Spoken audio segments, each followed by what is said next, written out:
Com o início da vacinação contra a Covid para as pessoas com comorbidades, aumentou a procura por laudos médicos. O problema é que nem todas as comorbidades se encaixam dentro dos critérios do Ministério da Saúde. E a emissão desses atestados, em algumas situações, é considerada crime, porque não reflete a realidade para aquela comorbidade exigida. A Sociedade Brasileira de Cardiologia aqui no Piauí faz um alerta para isso, inclusive dizendo que os médicos estão sobrecarregados de pessoas procurando os seus atestados. Nós vamos ao vivo com a Débora Radassi, que tem mais informações sobre esse assunto. Oi, Débora, bom dia.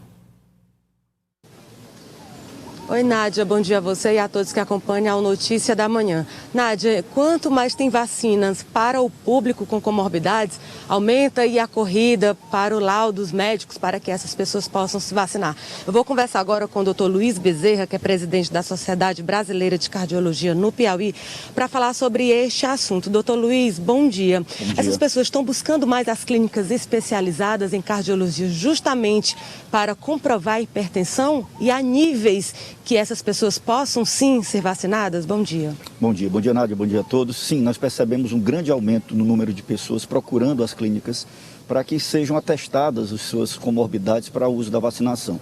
Uma primeira coisa que tem que ficar clara é que por nós cardiologistas, todos deveriam se vacinar. Infelizmente não há vacina para todos. Então foram escolhidos alguns grupos prioritários. Por exemplo, o que mais tem trazido problema é a hipertensão arterial. Não são todos os hipertensos que têm direito ainda à vacina, infelizmente. Alguns grupos prioritários. Por exemplo, o grupo que é chamado de hipertensão resistente é aquele que não controla a pressão com 3 medicações em doses plenas. Então não basta tomar 3 medicações para ser considerado resistente. Isso foi uma coisa que surgiu na cidade, essa informação que não está correta. A hipertensão resistente é aquela que não controla com 3 medicações em doses plenas ou controla com 4 ou mais. Esse é o grupo de resistentes. Outros são aqueles do estágio 3, ou seja, com hipertensão acima de 180 por 110. Esse grupo sim é mais complicado. Ou aqueles de estágio 1 e 2, que são números mais baixos de pressão, mas que tenham comorbidades ou lesões de órgão-alvo. Por exemplo, sequela de um AVC, sequela de um infarto, doença renal, e não entra cálculo renal nesse tipo de doença. Isso sim, obesidade associada à hipertensão, isso sim são comorbidades ou lesões de órgão-alvo para a hipertensão, mas não são todos os hipertensos, infelizmente ainda. Doutor Luiz, e o que garantem que essas pessoas possam sim ter um lado correto na hora da vacinação? Além disso que o senhor está falando, mas que outras questões também podem ser avaliadas? A informação. Infelizmente, algumas informações não foram muito claras. Vou dar outro exemplo. Arritmias cardíacas. Existem dezenas de tipos de arritmias. Desde arritmias muito leves, que não trazem nenhum tipo de impacto e que não estão claras lá nas descrições da Fundação Municipal de Saúde, quais as arritmias que vão entrar. Então, todo mundo que tem qualquer tipo de arritmia que é absolutamente sem impacto, vai se sentir no direito. Então, as informações teriam que ser mais claras, quais os tipos de arritmia, quais os tipos de valvopatias, que são doenças das válvulas, para que fique bem clara a população.